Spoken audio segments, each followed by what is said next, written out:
ஒரு காட்டுல ஒரு பழைய மண்டபத்துல ராத்திரி 2 பேரும் மாட்டிக்கிட்டான். பழைய காலம். ராத்திரி சாப்பிடலான்னு 2 பேரும் சாப்பாடு பொட்டலத்தை பிரிச்சான். அவங்க கிட்ட ஒருத்தன்ட்ட 5 சப்பாத்தி இருந்தது, ஒருத்தங்கிட்ட 3 சப்பாத்தி இருந்தது. சாப்பிடலான்னு அந்த பொட்டலத்தை பிரிச்சு அவன் 2 பேரும் பிளான் பண்ணி பொட்டலத்தை பிரிக்கிறான். ஒரு பெரிய பணக்காரர் ஓடியாந்தாரு. ஓடி வந்தாரு ஒரு கோடீஸ்வரர். அவரும் வழியில மாட்டிக்கிட்டாரு. ராத்திரி இந்த காட்டுல மாட்டிக்கிட்டாரு. பிரதர் பிரதர் பிரதர் பிரதர், நான் பசியில இருக்கேன், ஆனா நான் ஒன்னும் எடுத்துட்டு வரல. பணம் வச்சிருக்கேன், நீங்க கேட்டா எவ்வளவு நாள் நான் பணம் கொடுப்பேன், ஆனா சாப்பிடணும், எனக்கு நீங்க ஹெல்ப் பண்ணாதான் இப்ப நம்ம சாப்பிட முடியும் அப்படின்னு. சார் பணம் எல்லாம் வேணாம் சார், சாப்பாட்டுக்கு பணமா இருக்கிறத ஆளுக்கு பங்கு வச்சு சாப்பிடுவோம். 8 சப்பாத்தி இருக்கு, 3 பேர் உட்காந்துருக்கான், ஆளுக்கு 3ன்னு பிரிக்க முடியாது. ஏன்னா இப்ப 8 பேர் 8 சப்பாத்தி, 3 பேருக்கு எப்படி பிரிக்கிறது? உடனே இந்த வந்தார் பாருங்க, எது பசியில, அவர் யோசனை சொன்னார். ஒவ்வொரு சப்பாத்தியுமே 3 துண்டா போட்டுடலாம். ரைட்டு, 8 3 24 ஆயிடுது. ரைட்டு, ஆளுக்கு 8 துண்டு சாப்பிட்டா எல்லாரும் ஈக்குவலா சாப்பிட்ட மாதிரி ஆயிடும். கரெக்டு. பிரிச்சாங்க. 8 3 24 எல்லாம் சாப்பிட்டாங்க. சாப்பிட்டுட்டு படுத்துட்டாங்க.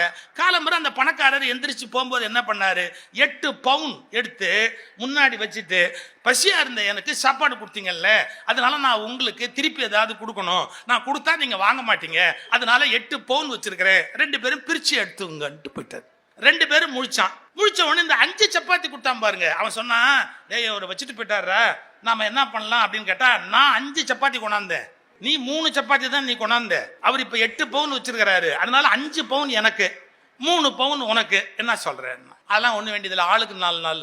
ஏன் சொல்ற? அதெல்லாம் இல்ல, அவர் 8 பவுன் வச்சு பிரிச்சுக்கங்கன்னாரு, நீ நானும் 2 பேர் இருக்கிறோம், ஆளுக்கு 4 நாள் தான் நியாயமா பிரிக்கிறதுக்கு சமம், நான் நியாயமா பிரிச்சுக்கலாம்.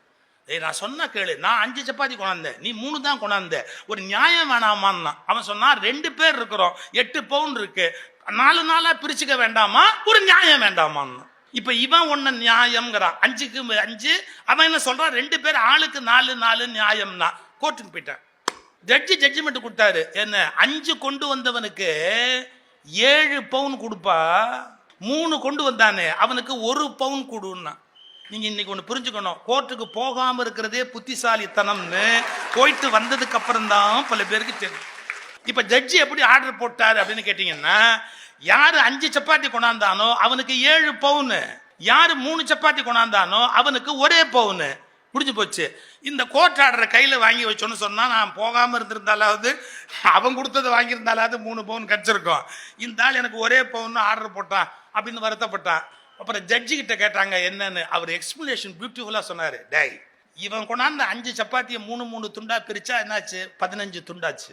நீ கொண்டாந்து 3 சப்பாத்தியை துண்டா பிரிச்சா என்னாச்சு, 9 துண்டாச்சு. கரெக்டா? ரைட்டு. 9ல 8 துண்டு நீயே தின்னுபிட்ட. நீ எவ்வளவு அவனுக்கு கொடுத்திருக்கிற, ஒரே ஒரு துண்டு தான் நீ கொடுத்திருக்கிற. அவன் கொண்டாந்த 5ல அவன் 8 தின்னது போக 7 துண்டு அவனுக்கு கொடுத்திருக்கிறான். அவன் 8 பவுன் கொடுத்தா 7 துண்டு கொடுத்தவனுக்கு 7 பவுன், 1 துண்டு கொடுத்தவனுக்கு 1 பவுன். அப்படித்தான் நான் ஆர்டர் போட முடியும். இப்ப புரியுதா?